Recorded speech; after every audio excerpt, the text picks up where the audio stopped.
नमस्कार साथियों। आप सभी का स्वागत है अपने YouTube चैनल रोजगार क्लासेस 124 में। साथियों, मैं आशा करता हूं कि आप सभी स्वस्थ होंगे और आपकी स्टडी बहुत ही अच्छी चल रही होगी।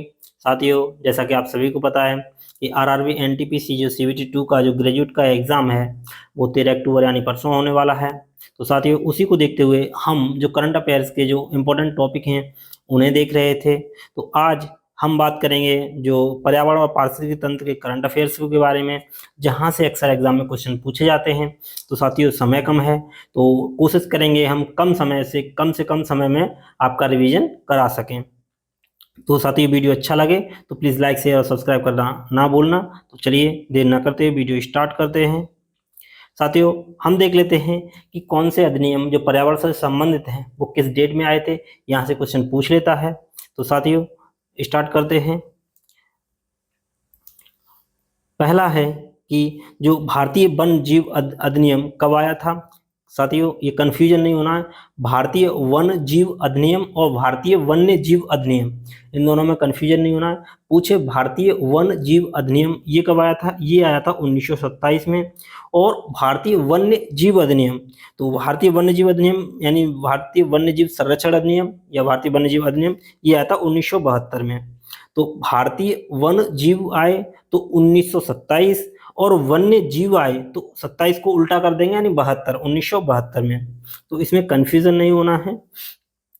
नेक्स्ट है साथियों रामसर साइट, जो एक ईरान का शहर था रामसर, उसमें एक समझौता हुआ था और उसके तहत तहत जो हमारे वेटलैंड एंड जो आर्द्र भूमियां हैं उन्हें दर्जा दिया जाता है। तो यह जो है 1971 में आया था, लेकिन पूर्णतः जो लागू हुआ था वो 1975 में लागू हुआ था। और साथियों, जो वर्तमान में जो भारत में जो रामसर साइट है वो कुल संख्या कितनी हो गई है, वो हो गई है 93। यानी अभी प्रेजेंट में जो भारत में जो रामसर साइट हैं वो 93 यानी 93 हो गए हैं। तो ये आपको अच्छे से याद रखना है। नेक्स्ट है वन्य जीव संरक्षण अधिनियम या भारतीय वन्य जीव संरक्षण अधिनियम, यह 1972 में लागू हुआ था यानी आया था। नेक्स्ट है साथियों वन संरक्षण अधिनियम, ये 1980। और नेक्स्ट है पर्यावरण संरक्षण अधिनियम 1986। अब साथियों इनको अच्छे से आप देख लीजिए। क्वेश्चन पूछे कि भारतीय वन जीव अधिनियम आया, वो आया 1927 में। पूछे वन्य जीव संरक्षण अधिनियम कब आया, वो आया 1972 में। और पूछे कि वन संरक्षण, यहाँ वन्य जीव संरक्षण है और यहाँ वन संरक्षण अधिनियम, तो वन संरक्षण अधिनियम 1980 में आया है। और पूछे पर्यावरण संरक्षण अधिनियम, तो पर्यावरण जहां लग जाएगा वो 1986 में आया है। तो साथियों इनको बहुत अच्छे से देख लेना है क्योंकि यहाँ से क्वेश्चन पूछे जाते हैं, तो कंफ्यूजन नहीं होना है। और नेक्स्ट है कि राष्ट्रीय हरित अधिकरण अधिनियम जो NGT नेशनल ग्रीन ट्रिब्यूनल है, उसकी जो स्थापना हुई थी वो 2010 में हुई थी, ये भी आप नोट कर लीजिए। नेक्स्ट है साथियों जैव विविधता संरक्षण अधिनियम 2002 में आया था, जैव विविधता संरक्षण अधिनियम। नेक्स्ट साथियों इंपॉर्टेंट है क्योंकि ये जो पूछा गया था, जो केंद्रीय प्रदूषण नियंत्रण बोर्ड है, ये NTPC CBT 2 जो 2022 में हुआ था, उसमें पूछा गया था कि केंद्रीय प्रदूषण नियंत्रण बोर्ड की स्थापना कब की गई थी, डेट पूछी गई थी, तो वो हुई थी 1974 में। इसको बोलते हैं CPCB। ठीक है। नेक्स्ट है साथियों जल प्रदूषण निवारण एवं नियंत्रण अधिनियम, ये भी 1974 में आया था।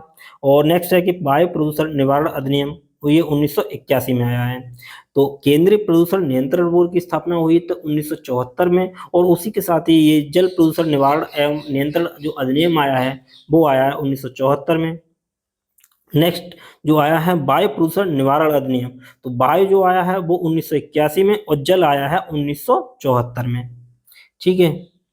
नेक्स्ट देख लेते हैं जो इम्पोर्टेंट पर्यावरण से कन्वेंशन हुए थे। तो पहला है वियना कन्वेंशन। वियना कन्वेंशन जो हुआ था वो 1985 में जो अपनाया गया था, यानी जो अपनाया गया था, और जो पूर्णतः लागू हुआ था वो हुआ था 1988 में। हालांकि आपको सिर्फ और सिर्फ मोस्टली यही डेट पूछी जाएगी कि वियना कन्वेंशन कब हुआ था, तो ये हुआ था 1985 में। और वियना कन्वेंशन जो था वो किससे संबंधित था, वो ओजोन परत के संरक्षण से संबंधित था। नेक्स्ट देख लेते हैं मॉन्ट्रियल प्रोटोकॉल, यह 1987 में अपनाया गया था और जो लागू हुआ था उसके 2 वर्ष बाद लागू हुआ था, 1989 में लागू हुआ था। और यह भी ओजोन परत के जो क्षरण करने वाले जो पदार्थ हैं, तो उन उन पे विशेष ध्यान रखने के लिए यह मॉन्ट्रियल प्रोटोकॉल अपनाया गया था। तो ओजोन परत संरक्षण से क्या था, वियना था, और ओजोन परत का जो संरक्षण, जो क्षरण करने वाले जो पदार्थ हैं, उनके लिए मॉन्ट्रियल प्रोटोकॉल हुआ था। और ये मॉन्ट्रियल प्रोटोकॉल 1987 में हुआ था और इसके 2 वर्ष बाद यह लागू हो गया था। नेक्स्ट है साथियों क्योटो प्रोटोकॉल। यह 1997 में अपनाया गया था, 1997 में अपनाया गया था और लागू हुआ था 2005 में। ठीक है, तो क्योटो प्रोटोकॉल 2005 में लागू हुआ था, अपनाया गया था 1997 में। और यह किससे संबंधित था, यह ग्रीन हाउस गैस के उत्सर्जन से को कम करने के लिए था। जो क्योटो प्रोटोकॉल ग्रीन हाउस की गैस के उत्सर्जन को कम करने के लिए था। तो ये साथियों देख लीजिए, तो वियना कन्वेंशन 1995 में अपनाया 1985 में अपनाया गया और 1988 में लागू हुआ था। संबंध किससे था, ओजोन परत संरक्षण से संबंधित था। मॉन्ट्रियल प्रोटोकॉल यह 1987 में आया था, 1989 में लागू हुआ था और यह ओजोन परत का जो क्षरण करने वाले जो पदार्थ हैं उससे संबंधित था। और क्योटो प्रोटोकॉल ये 1997 में आया था, 2005 में यह लागू हुआ था और ये संबंधित था ग्रीन हाउस गैसों का जो उत्सर्जन है उसको कम करने के लिए। तो ये, और एक और देख लेते हैं, ये भी साथियों इम्पोर्टेंट है कि किगाली समझौता जो 2016 में अपनाया गया था और 2019 में लागू हुआ था और यह भी ओजोन क्षरण से संबंधित था, ओजोन परत के क्षरण से संबंधित था। तो ये कुछ कन्वेंशन हैं और ये ऊपर जो दिए हैं ये जो पर्यावरण से संबंधित जो अधिनियम आए थे उनके बारे में जानकारी दी गई है। तो आप इन्हें अच्छे से देख लीजिए। चलिए अब देखते हैं जो करंट अफेयर्स के क्या क्या क्वेश्चन हैं जो चर्चा में रहे हैं। तो साथियों वीओ चिदम्बरनार बंदरगाह यह हरित हाइड्रोजन का उत्पादन करने वाला पहला भारतीय बंदरगाह बन गया है। वीओ चिदम्बरनार बंदरगाह यह हरित हाइड्रोजन उत्पादन करने वाला भारत का पहला बंदरगाह बन गया है। नेक्स्ट कि जैसलमेर में 4500 वर्ष पुरानी हड़प्पा सभ्यता की खोज हुई है, यानी जो 4500 वर्ष पुरानी एक हड़प्पा सभ्यता का स्थल खोजा गया है, तो वो कहाँ खोजा गया है, वो जैसलमेर राजस्थान में खोजा गया है। नेक्स्ट देख लेते हैं, भारत की पहली चारागाह पक्षी जनगणना कहाँ पे हुई है, तो ये हुई है काजीरंगा नेशनल पार्क। काजीरंगा कहाँ पे है, असम में है। साथियों ये इंपॉर्टेंट क्वेश्चन है कि भारत की पहली चारागाह पक्षी जो जनगणना है वो कहाँ हुई है, वो हुई है काजीरंगा नेशनल पार्क में। नेक्स्ट देख लेते हैं साथियों, ये मोस्ट इंपॉर्टेंट है, एशिया की सबसे उम्रदराज हथनी जिसका नाम क्या था, वत्सला, उसका निधन हो गया है और यह किस टाइगर रिजर्व में हुआ, यह पन्ना टाइगर रिजर्व एमपी में हुआ था।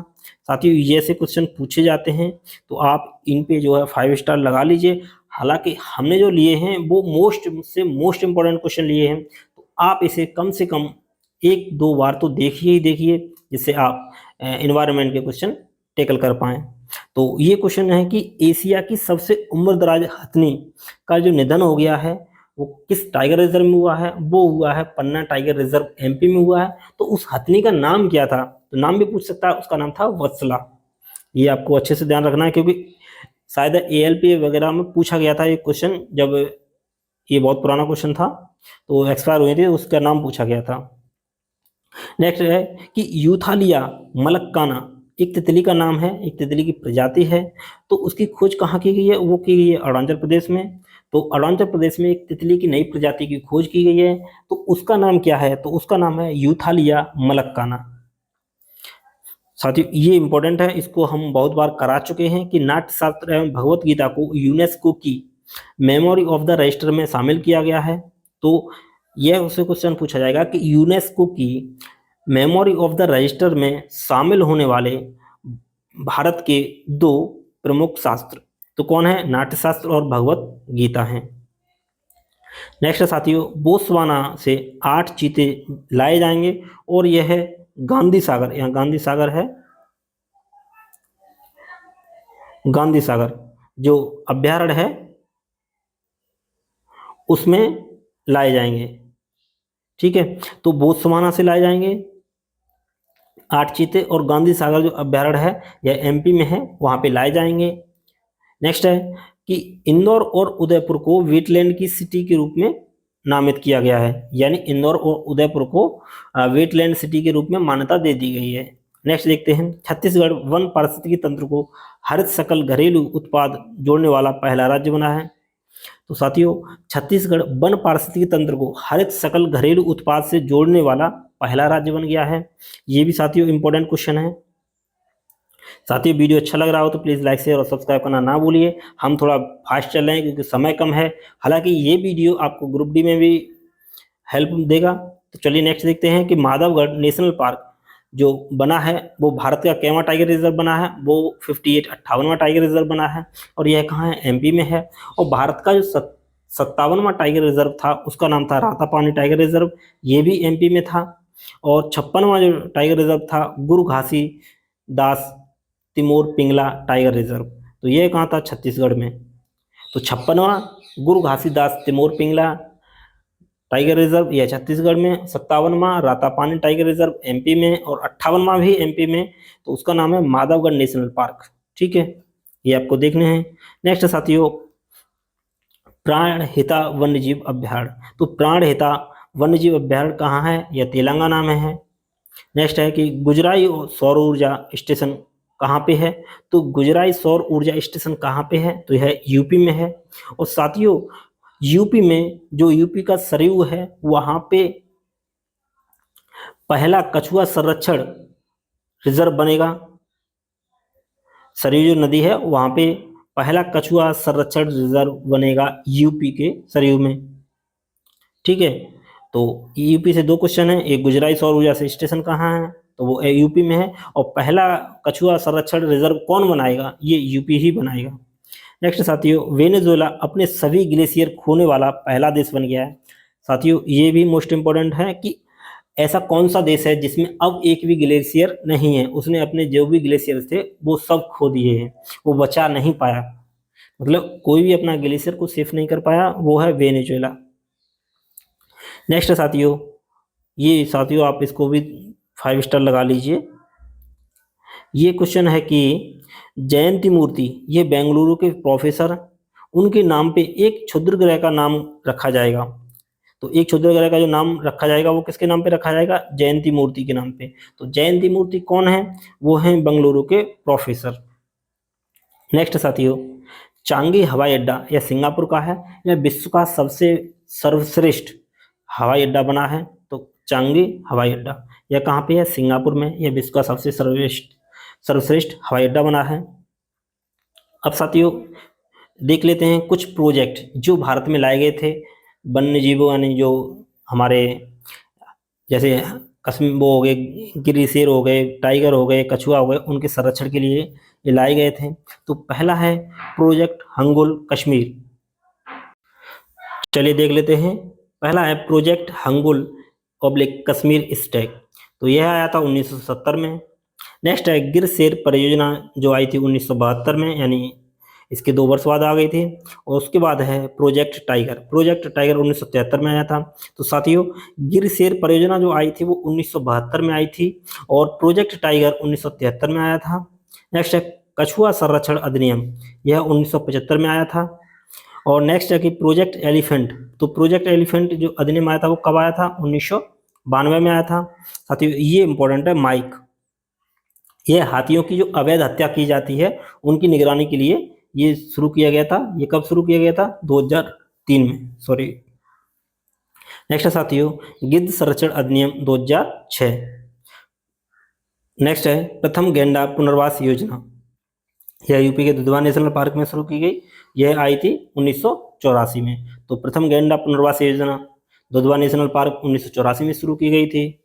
और गिद्ध संरक्षण अधिनियम 2006 में आया था। तो साथियों ये कुछ वन लाइनर क्वेश्चन हैं जिनको आप अच्छे से देख लीजिए, 1 से 2 बार क्वेश्चन देख लीजिए। आई होप कि यह वीडियो आपको अच्छा लगा होगा। यदि वीडियो आपको अच्छा लगा है तो प्लीज़ अपने दोस्तों के साथ भी शेयर कीजिए और लाइक और सब्सक्राइब करना ना भूलिए। साथ ही बेल आइकन को भी दबा दीजिए जिससे हमारे आने वाले वीडियो आप तक पहुँच सकें। तो साथियों इसी के साथ यह वीडियो समाप्त होता है। Thanks for watching.